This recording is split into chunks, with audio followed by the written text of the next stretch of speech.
Buenos días. Les voy a hablar sobre las principales enfermedades gastrointestinales. Mi nombre es Adriana Fabiola Romano Munive. Soy especialista en medicina interna, gastroenterología y endoscopía gastrointestinal y tengo una maestría y doctorado en ciencias médicas por la UNAM. El sistema gastrointestinal inicia en la boca y termina en el ano, pasando por el esófago, el estómago, el intestino delgado y el intestino grueso. El hígado, la vía biliar, la vesícula biliar y el páncreas se consideran parte del sistema gastrointestinal.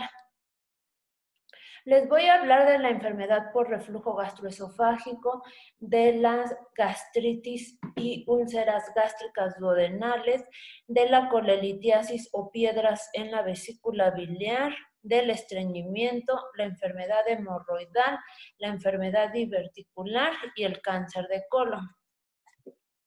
La enfermedad por reflujo gastroesofágico es cuando el contenido del estómago se regresa hacia el esófago o incluso hacia la faringe. En esta imagen observamos una hernia hiatal, que es que el estómago se subió por encima del diafragma, lo que favorece el reflujo. La hernia hiatal en la endoscopía se ve como en esta imagen, donde termina lo blanco, termina el esófago y donde se observa el orificio empieza el estómago. Esa distancia es la hernia hiatal. En esta otra imagen vemos quemaduras por reflujo, lo que se conoce como esofagitis. En este video podemos observar un grado máximo de esofagitis. Vemos erosiones, úlceras, sangrado en capa. Esto suele provocar mucho dolor a los pacientes. Si tú sufres de reflujo, debes evitar el alcohol, el cigarro, el chocolate, la cafeína, el picante, el tomate rojo, el ajo y la cebolla. Si sufres de reflujo, deberás evitar también ingerir alimentos 2 horas antes de acostarte, sobre todo si cenas pesado. Se recomienda que duermas con 2 almohadas o con una almohada tipo cuña para favorecer que no haya reflujo durante la noche. La hemorragia o sangrado gastrointestinal puede ser de tubo digestivo alto cuando se origina en el esófago o estómago o primera parte del intestino delgado y puede ser de tubo digestivo bajo cuando se origina en yeyuno, ilion o colon. Entre las causas del sangrado de tubo digestivo alto tenemos a los medicamentos, la gastritis, las úlceras y la esofagitis que acabamos de observar en el video. Y entre las causas del sangrado de tubo digestivo bajo tenemos a los medicamentos en la enfermedad diverticular, al cáncer del colon y a las hemorroides.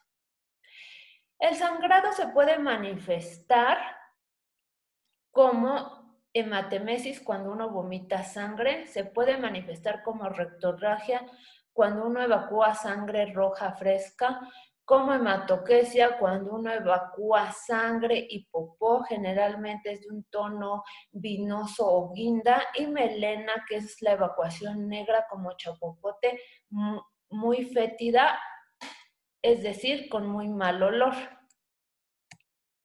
En este video observamos un sangrado de tubo digestivo alto.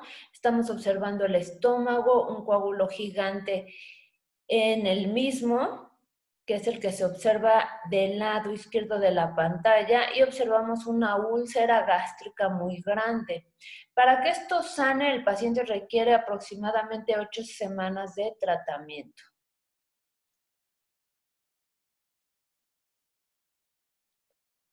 La gastritis, las úlceras gástricas y las úlceras duodenales suelen ser secundarias a medicamentos como antiinflamatorios, antibióticos, alcohol, a tabaco o Helicobacter pylori, que es una bacteria que puede inflamar el estómago y ocasionar estas enfermedades.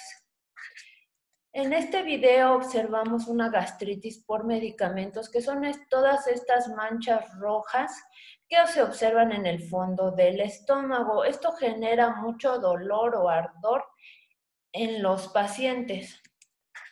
Si tú sufres de gastritis, debes evitar el alcohol, el tabaco y los medicamentos antiinflamatorios, que son los que utilizamos para dolor, como ibuprofeno, naproxeno, ketorolaco, diclofenaco, aspirina, cafiaspirina. En esta foto observamos una úlcera en duodeno y en este video observamos una úlcera gástrica que está en el cuerpo del estómago, que es esta como nata blanca que observamos del lado derecho inferior de la pantalla, que también suele producir mucho dolor y sangrado, ya sea el paciente puede vomitar sangre o hacer popó negra como chapopote. La colelitiasis o piedras en la vesícula se forman generalmente en personas mayores a 40 años, son más frecuentes en las mujeres. Se asocian a variantes genéticas étnicas, por ejemplo, ser latinos es un factor de riesgo. Se asocian a una dieta rica en grasas y pobre en fibra. Se asocian al embarazo, a la obesidad, a la inactividad física, a la diabetes, al hígado graso no alcohólico, a cirugía bariátrica, al uso de medicamentos como anticonceptivos y a la cirrosis hepática. No podemos hacer mucho en cuanto a la edad, el sexo y en cuanto a ser latinos, pero sí podemos hacer mucho en cuanto a la dieta, el peso, el ejercicio, lo que disminuiría nuestro riesgo de formar piedras en la vesícula. El estreñimiento se presenta en el 10% de la población y en el 30% de los adultos mayores, porque ellos generalmente toman medicamentos como los diuréticos que los pueden deshidratar, toman medicamentos para dolor como tramadol, suelen ser sedentarios, algunos cursan con fractura de cadera, entonces ya no caminan y eso favorece estreñimiento, y algunos otros tienen embolias o hemorragias cerebrales, demencia o Parkinson. El estreñimiento se define como la sensación de evacuación incompleta o evacuación dura o presentar menos de 3 evacuaciones en una semana. En esta escala podemos observar los distintos tipos de evacuación. El tipo 1, el tipo 2 lo consideramos estreñimiento, que es evacuar como con bolitas duras. El tipo 3 y el tipo 4 es una evacuación considerada normal. El tipo 5, 6 y 7 son evacuaciones que consideramos como diarrea. Si tú evacúas como Bristol 1 o Bristol 2, tienes estreñimiento. Y si tú sufres de estreñimiento, se recomienda que tomes 2 litros de agua al día y consumas frutas ricas en fibra como ciruelas, manzana, plátano, naranja, mandarina e higo. Si tú sufres de estreñimiento, debes evitar harinas refinadas que vienen en los panes blancos, pasteles, galletas, donas. Si tú tienes enfermedad hemorroidal, es importante que sepas que hay 2 tipos de hemorroides, las hemorroides internas y las hemorroides externas, que son las que se pueden sentir cuando uno se limpia con el papel higiénico.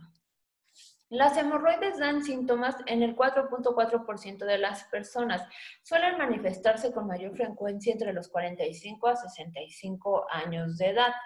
Las hemorroides pueden manifestarse cuando hay embarazo, diarrea, estreñimiento, periodos prolongados de estar sentado, por ejemplo, taxistas, cuando hay mucho pujo o con la edad avanzada. Las hemorroides se van a manifestar con sangrado, que generalmente suele ser rojo, fresco, lo vemos en el papel, lo vemos alrededor de la popó, no suele dar dolor, o sea, hay sangrado sin dolor. También se manifiestan como dolor cuando se trombosan, y se pueden manifestar con comezón, manchado fecal y sensación de humedad en el ano. Este es un grado máximo de hemorroides. La única solución es la cirugía.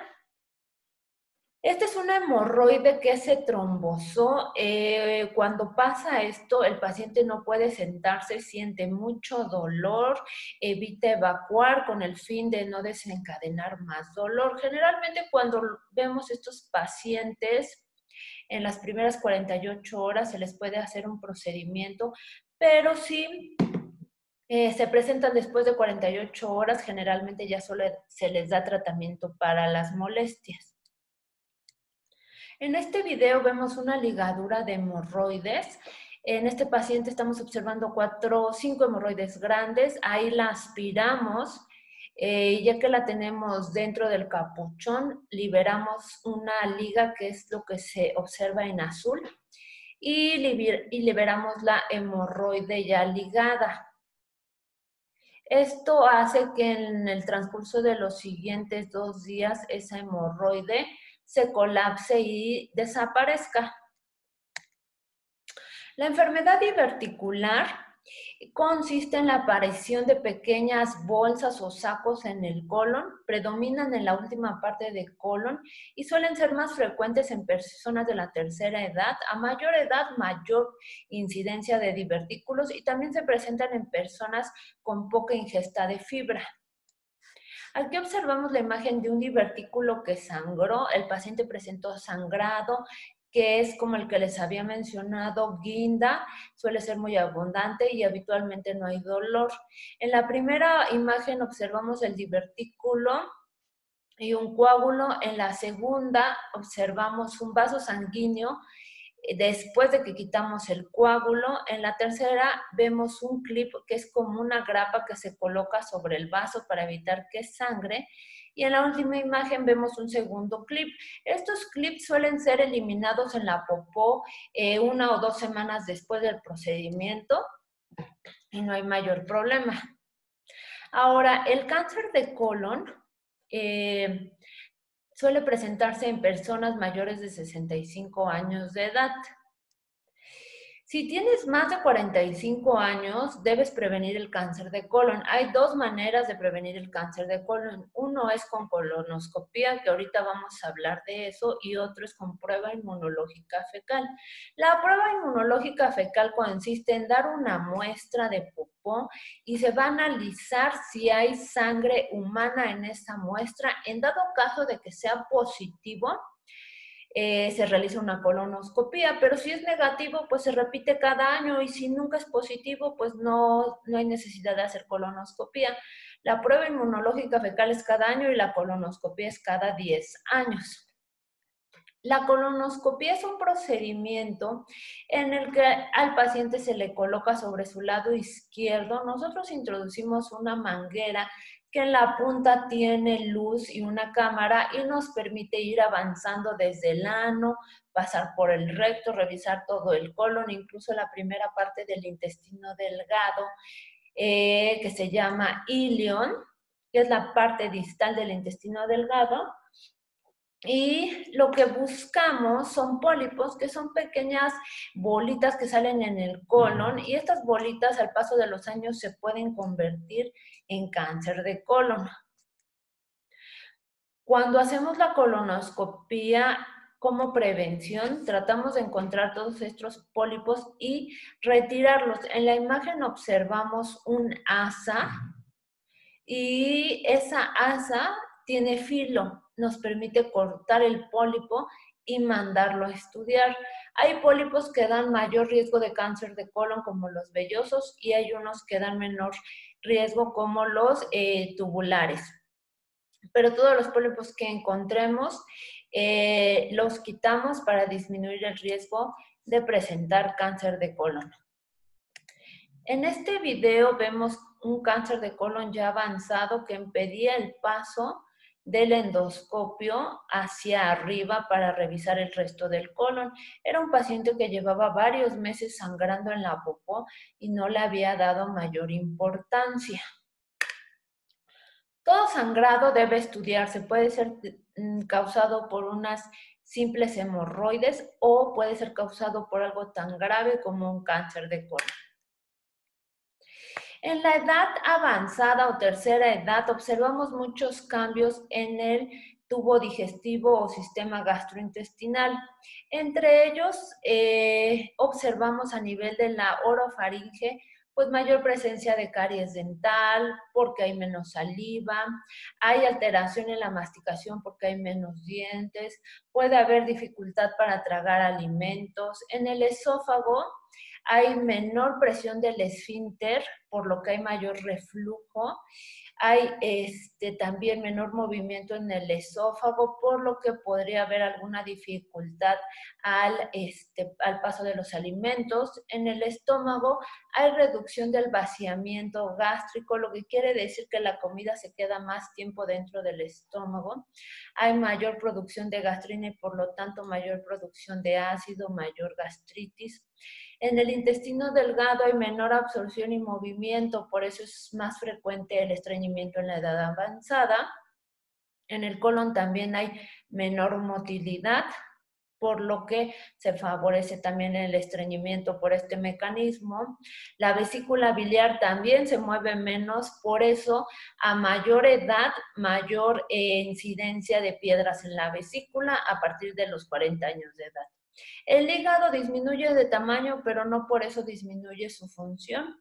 El páncreas también disminuye su tamaño y suele aumentar el contenido de grasa, lo que sí puede estar asociado a menor funcionamiento del páncreas y mayor frecuencia de diabetes. Preguntas o comentarios, les dejo mi dirección de Instagram por si tienen alguna duda sobre esta plática, con gusto les respondo. Y les dejo los datos de mi consultorio, estoy en el HMG Coyoacán y en Médica Sur. Muchas gracias por su atención.